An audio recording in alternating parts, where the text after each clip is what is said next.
Very easy trouser pant cutting stitching আজকে আমরা দেখব, যাকে আমরা স্ট্রেট প্যান্টও বলে থাকি।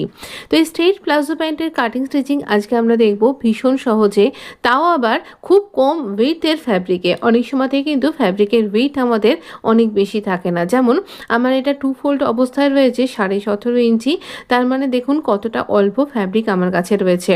তো এইটা দিয়েও কিন্তু আমরা ভীষণ সুন্দর একটা কিন্তু খুব ঢিলাঢালা সুন্দর কমফোর্টেবল একটা স্টাইলিশ প্লাজো প্যান্ট তৈরি করতে পারবো। আমরা 2 ফোল্ড করে নিয়েছি আমাদের এই ফ্যাব্রিকটাকে। আমার কাছে আছে 2.25 মিটার ফ্যাব্রিক। তো এই ফ্যাব্রিকটাকে ওপর থেকে আমি এখানে প্রথমে 3 ইঞ্চিতে মার্ক করছি। 3 ইঞ্চি কেন না, এখানে 1 ইঞ্চি আমার ইলাস্টিকটা আর হাফ ইঞ্চ করে আমাদের ফোল্ড করতে হবে। আর এই ইলাস্টিকটা ডবল করে ফোল্ড হয়ে আসছে, তার ডবল ফ্যাব্রিকটা লাগছে আর কি, তাই জন্য 3 ইঞ্চি। এবার দেখুন আমার ওয়েস্ট কতটা লাগছে। হিপের 4 ভাগের 1 ভাগ 11 ইঞ্চি, তার সাথে আমি এখানে 3 ইঞ্চি লুজিং নিলে হচ্ছে 14 ইঞ্চি, কিন্তু আমি এখানে আরও 1 ইঞ্চি মানে 15 ইঞ্চি লুজিং রাখছি। এরপর এখানে আমি ওই একই রকমের মাপ নেব। হিপের 4 ভাগের 1 ভাগ 11 ইঞ্চি, তার সাথে 3 ইঞ্চি লুজিং রাখবো, রেখে আমি আমার ক্রচ এরিয়ার জন্য মার্ক করব। তো এখানে 14 ইঞ্চিতে ক্রচ এরিয়ার জন্য মার্ক করলাম। এবার এখানে একটা সোজা দাগ টেনে দেব, যেটা একেবারে বেল্টকে ক্রস করে উপর অবধি চলে যাবে।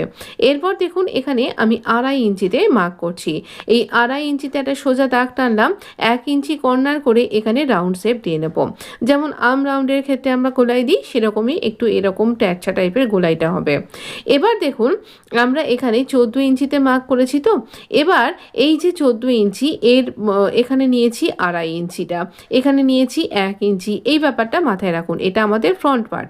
এবার এইখানে যে পয়েন্টটা তার ঠিক অপোজিট সাইডে আমার দিক করে একটা পয়েন্টে মার্ক করলাম, ভাঁজ করে দিলাম, ইঞ্চি টেপকে মিডল পয়েন্টটা বেরিয়ে এলো। এই মিডল পয়েন্টটা আমার হচ্ছে এখান থেকে আমার দিক থেকে এই পর্যন্ত 9 ইঞ্চি। তো এখানে আমরা বেল্টের পোর্শনটাকে ছেড়ে দিয়ে লেন্থটা মার্ক করব। লেন্থটা আমি এখানে নেব, দেখুন আমি এখানে নিচ্ছি 39 ইঞ্চি, তার থেকে 2 ইঞ্চি এক্সট্রা ফোল্ডিংয়ের জন্য রাখবো। 41 ইঞ্চিতে আমি এখানে মার্ক করলাম। এবার এই 41 এর থেকে আপনি বেশি রাখতে পারেন, 41, 43, যাই হোক এখানে আমি এরকম মার্ক করে নিচ্ছি। তো এইভাবে সোজা সোজা দুটো দাগ দিলাম ফোল্ডিংয়ের জন্য আর বটমটার জন্য। এবার এই যে আমি এখানে মার্ক করেছি, এখানে দাগ দিয়েছি, এইখান থেকে আমরা কিন্তু ক্রচ লাইনটা যখন জুড়বো তখন কিন্তু লেগ সেপারের সাহায্যে জুড়বো। আচ্ছা, এখানে প্রথমে আমরা কি করব, এই যে আমরা এখানে মিডলটাতে মার্ক করেছি, সেই মিডল মার্কটা 9 ইঞ্চি ছিল, তাই আমি এখানেও 9 ইঞ্চিতেই মার্ক করব, মানে এখানেও আমাদের মিডল যেটা সেই মিডলটাতেই মার্ক করতে হবে। এবার এই যে প্লাজো বটমটা, আমি বটম নিচ্ছি 6 ইঞ্চি, এটা একদম স্ট্রেট ট্রাউজার্স হবে। তো আমি 6 ইঞ্চি নিচ্ছি, এটা কোনো লুজ ফিটিংস না, একদম সুন্দর ফিটিংস হবে এটা। তো এই রকমভাবে আমি 6 ইঞ্চিতে মার্ক করলাম, 3 ইঞ্চি 3 ইঞ্চি করে। লেগ সেপারের সাহায্যে আমি এখানে এই দিক থেকে এই পর্যন্ত আমি এখানে সোজাভাবে দাগটা টেনে দেবো। এরকম সোজাভাবে দাগটা টেনে দিচ্ছি এই রকমভাবে। এরপর আমরা এই রকমভাবেই আমরা এর ঠিক অপোজিট সাইডটাতে যেখানে পয়েন্টটা দিয়েছিলাম সেখান থেকে এই আরেকটা দিকের 3 ইঞ্চির পয়েন্ট এই পর্যন্ত আমি এখানে এই রকমভাবে সোজা সোজা দাগ টেনে দেবো।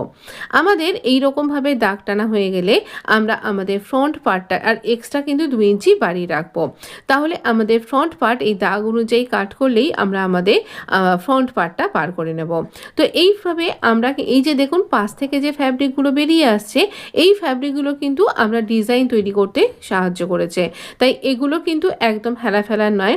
এগুলো বিশেষ করে দেখুন এই যে ক্রচ এরিয়ার ফ্যাব্রিক বা এই যে সাইড থেকে যে ফ্যাব্রিকটা বেরোচ্ছে, এগুলো দিয়ে আমি অনেক রকমের ডিজাইন করি, তাই এগুলোকে ওয়েস্ট ফ্যাব্রিক বলে ফেলে দেবেন না। এগুলো না বায়ার্সও হয়ে থাকে, আপনার যদি কোনো জায়গায় বায়ার স্ট্রিপ কাজে লাগাতে দরকার হয় সেক্ষেত্রেও কিন্তু আপনি ডিজাইন তৈরি করতে কাজে লাগাতে পারেন। অনেক ক্ষেত্রেই আমরা বটমের ফ্যাব্রিক দিয়ে অনেক ডিজাইন করি, বিশেষ করে এই আমি ট্রাউজারের ডিজাইনও কিন্তু এই বটমের এই যে পাশ থেকে ফ্যাব্রিকটা বেরোচ্ছে এই দিয়েই কিন্তু তৈরি করেছি। আপনি ভিডিওর সাথে জুড়ে থাকুন, আমি আপনাকে সবটাই শেখাবো। তো দেখুন এই রকমভাবে আমরা এখানে কাট করলাম, সমানভাবে কাট করে নিলাম। এবার আমরা এই পার্টটাকে তুলে আনবো। এইবার কিছু ব্যাপার আপনাকে একটু বুঝে নিতে হবে। যেহেতু আমার ফ্যাব্রিকটা কম, আমরা সাধারণত ব্যাক পার্টটাকে 2 ইঞ্চি বাড়িয়ে রাখি, আমার এখানে সেই 2 ইঞ্চি ফ্যাব্রিকটা নেই। এই যে পাশ থেকে যে ফ্যাব্রিকটা বেরোলো সেটাকে আমি 2 ইঞ্চি ওপরে বাড়িয়ে রাখলাম। আর জয়েন্ট করবার জন্য 1/2 ইঞ্চি আমি এখানে এক্সট্রা রেখেছি। তো এই 2 ইঞ্চিটা যখন মার্ক করছি তখন 2 ইঞ্চি কিন্তু শুধুমাত্র আমাদের হিপের দিক থেকেই এটা বেড়ে থাকবে, তাই এই একবারেই কিন্তু আমি দাগটা এভাবে টান করে দিলাম। তো এবার এই 2 ইঞ্চি আমরা বাড়িয়ে রেখেছি। এবার সমস্ত দিক থেকেই 2 ইঞ্চি বাড়ানোর দরকার, কিন্তু 2 ইঞ্চি ফ্যাব্রিক আমার কাছে নেই।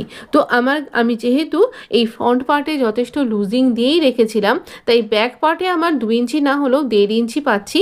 তো সেই 1.5 ইঞ্চি আর এই ক্রচ এরিয়ার দিক থেকে আমি এই পুরো 2.5 ইঞ্চিটাকেই নিয়ে নিচ্ছি, যেটা এখানে দাগ দিয়েছিলাম। তো এই রকমভাবে মাত্র 1/2 ইঞ্চি কাট করে এখানে 2 ইঞ্চি রাখলাম, আর এই নিচের দিক থেকে আমি 1.5 ইঞ্চি করে মার্ক করলাম। এখানে পুরোপুরি আমি ফ্যাব্রিকটা পাচ্ছি না, কিন্তু তা সত্ত্বেও যা পাচ্ছি তাতে করে কিন্তু আমার পুরো ডিজাইনটা কভার হচ্ছে। এখানে কিন্তু এই আমার দিকের সাইডটা কিন্তু বাড়বে না, এখানে যা যেরকম অ্যাজ ইট ইজ রয়েছে এই পাশটা, এদিকটা এরকমই থাকবে। শুধুমাত্র ক্রচের দিক থেকে আমরা এখানে হাইটেও বাড়াবো, ক্রচের দিক থেকেও বাড়াবো, আর এদিক থেকেও বাড়াবো। এখানে বাড়ানোর জন্য আপনি এভাবে ইঞ্চি টেপ দিয়ে মাপতে পারেন, বা এইরকম ডেস্ক সেপারের সাহায্যেও কিন্তু এভাবে বাড়িয়ে নিতে পারেন। যেটা আপনার সুবিধা মনে হবে সেভাবেই করতে পারেন। মোট কথা আমাদের এই ব্যাক পার্টের এই পাশটা কিন্তু ভেতর দিকটা একটুখানি বেড়ে থাকবে, তাহলেই আপনার কিন্তু ট্রাউজার প্যান্টটা কমফোর্টেবল হবে, ছিঁড়ে যাবে না, একদম সুন্দর ওঠা বসা শোয়া সব কিছুই আপনি খুব আরামসে করতে পারবেন। এটা আমাদের ফ্রন্ট পার্ট, তাই জন্য আমি এখানে ফ্রন্টে এফ বলে লিখে দেব। কিন্তু দেখুন এখানটা জোড়া রয়েছে, তাই এখানটা আমি কাট করে নিলাম। এখানটা কাট করে নিয়ে আমি এই ভেতর দিকটাতে এফ বলে লিখে দেব, যেহেতু এটা ফ্রন্ট পার্ট। আর আমরা কি করে ক্রস লাইনটা জুড়বো সেটা আমি আপনাকে দেখিয়েও দেব। তো দেখুন এইভাবে আমরা দাগ বরাবর কাট করে নেব। তাহলে আমাদের হাইটটা একটু শর্ট হয়ে গেছিলো বলে আমরা এই পাশ থেকে ফ্যাব্রিকটা দিয়ে প্রথমে জুড়ে নিলাম। এখানে অ্যাকচুয়ালি 2.5 মিটার ফ্যাব্রিক হলে আমার ঠিকঠাক হতো, কিন্তু যেহেতু ফ্যাব্রিকটা কম আছে আর আমার দরকারও লাগলো না, দেখুন পাশ থেকেই আমি ব্যাপারটা মিটিয়ে নিতে পারলাম। এইভাবে অনায়াসেই আপনি কিভাবে সুন্দর সুন্দর ড্রেস তৈরি করতে পারবেন কম ফ্যাব্রিকের মধ্যে, সব কিছু টিপস এবং ট্রিক্সের মাধ্যমে ভীষণ সুন্দর সুন্দর ডিজাইনার ড্রেস আপনি আমার চ্যানেলে পেয়ে যাবেন, যেটা কিন্তু খুব কম ফ্যাব্রিকেই আপনি তৈরি করতে পারবেন। তো এইভাবে দেখুন এত কম মনে হচ্ছে আপনার ক্রচ এরিয়াটা এতটা কম রয়েছে, কিন্তু এতে করেও ভীষণ কমফোর্টেবল একটা ড্রেস কিন্তু ট্রাউজার আমরা তৈরি করতে পারবো। এখানে আপনি যদি ইচ্ছা করেন মিয়ানি লাগাতে পারেন। মিয়ানি কি করে লাগাবেন, আমার অনেক পুরনো একটা বটমের ডিজাইন আমি আপনার সাথে আগে শেয়ার করেছি, সেখানে শেয়ার করা আছে, সেটা একবার দেখে নিতে পারেন, আমি আই বাটনে দিয়ে দেবো। সেটাও খুব সহজ, তবে এখানে মিয়ানি লাগবে না, তাই আমি মিয়ানি অ্যাটাচ করিনি। তো এবার আমরা এদিকটাও সাইডটা কাট করে নিলাম, আর আমরা এখানে বি বলে লিখে দিলাম, কারণ এটা আমাদের ব্যাক পার্ট। তো আমরা এখানে ক্রচ এরিয়া দুটোরই ফ্রন্ট এবং ব্যাকের ক্রচ এরিয়া জুড়ে নেব, প্লাস এখানে আমরা এই অংশটা যেটা আমাদের ব্যাক পার্টের এরকম 2 ইঞ্চি বেশি রয়েছে ক্রচ এরিয়ার দিক থেকে, সেই পার্টটাও কিন্তু আমরা এখানে 1/2 ইঞ্চি করে এভাবে জুড়ে নিতে পারবো। তো এখানে আমরা স্টিচ করব, অবশ্যই ডবল স্টিচ করব। স্টিচ করে আমি এখানে ক্রচ এরিয়াটা জুড়ে নিয়েছি। তো এখানে আমরা দুটো পার্টকে জুড়ে নেব। আমি আপনাকে দেখিয়ে দিচ্ছি এই ব্যাক পার্টের যে ক্রচ এরিয়াটা সেটা আপনি কি করে জুড়বেন। তো সেটাই এখানে আপনার মনে হতে পারে এত অল্প ফ্যাব্রিকে কি করে জুড়তে হবে। আমি এখানে ফ্রন্ট পার্টেরও দেখিয়ে দিচ্ছি। এভাবে আমরা এখানে সোজা দিকটাকে ভেতর দিকে রাখবো আর উল্টো দিকে জুড়বো। তো ব্যাক পার্টে ক্রচ এরিয়া জুড়বার জন্য মেশিনে চলে এসেছি, আর ফ্রন্টটা আমার জোড়া হয়ে গেছে। এই দেখুন ওপরের দিক থেকে আমার এই এতটা অংশ এক্সট্রা, যেটা আমরা ব্যাক পার্টে বেশি রাখি। আর এবার একদম কিনারির সাথে কিনারিটাকে মিলিয়ে ধরবেন, আর এই রকমভাবে আমরা পুরোটাকে কিন্তু জুড়ে দেবো। একদম পুরোটা সুন্দরভাবে জুড়ে দেওয়া হয়ে গেছে। আর তারপর এখানে ডাবল স্টিচ করব, এবং এইখানটা এরকম জুড়ে নেবার পর এখানে ডাবল স্টিচ করে আমরা কিন্তু পারলে পিকো করে নিতে পারি। এবার দেখুন আমরা প্রথমে ব্যাক পার্টটা রেখেছি, তার উপরে ফ্রন্ট পার্টটাকে রেখেছি। এবার এই যে মিডল লাইনটা, এই আমাদের বটম থেকে মিডল আর মিডল থেকে বটম, এইটা আমরা জুড়বো। আর এখানে মিডলে ক্রচ লাইনে আমি পিন দিয়ে আটকে নিলাম, যাতে আমার এটা সরে নড়ে না যায়। তো আমি এখানে প্রথম দেখুন জাস্ট দুটো ফ্যাব্রিককে মুখোমুখি ধরছি আর এভাবে জুড়ছি, 1/2 ইঞ্চি ভেতর দিক থেকে জুড়বো। এরকম যদি বিগিনার্সরা পিন দিয়ে আটকে রাখেন তাহলে আপনার সরে নড়ে যাবে যাবে না, একদম পারফেক্টভাবে জুড়ে যাবে। আপনি এখানে অবশ্যই ডবল করে স্টিচ করবেন, আর সম্ভব হলে পিকো করবেন বা ফোল্ড করে নিয়েও স্টিচ করতে পারেন। এইভাবে স্টিচ করা হয়ে গেছে। এবার দেখুন আমরা এখানটাতে এই যে এই অংশটা একটা না স্ট্রিপ নিয়েছি, পাশ থেকে যে ফ্যাব্রিকগুলো ছিল 1 ইঞ্চি চওড়া, আমরা না একটা দিককে 1/2 ইঞ্চি ফোল্ড করছি, 1/2 ইঞ্চিরও কম 2 পয়েন্ট ফোল্ড করছি, আর একটাকে 1/2 ইঞ্চি ফোল্ড করে ওই ফোল্ডেড পার্টের উপরে নিয়ে আসছি। দুটোকে কিন্তু অনেকখানি করে ফোল্ড করব না, এইভাবে ফোল্ড করে স্টিচ করা হয়ে গেল। এবার দেখুন আমি এখানে বটমটার মিডল পার্ট থেকে 3 ইঞ্চিতে একবার মার্ক করলাম, আর একটা সাইড থেকে 3 ইঞ্চিতে মার্ক করলাম। এই যে 3 ইঞ্চিতে মার্ক করেছি, এখানটাতে আমি এই লেসটাকে অ্যাটাচ করব। লেসটা সোজা দিক করেই রাখবো, একদম নর্মাল যেভাবে থাকার দরকার।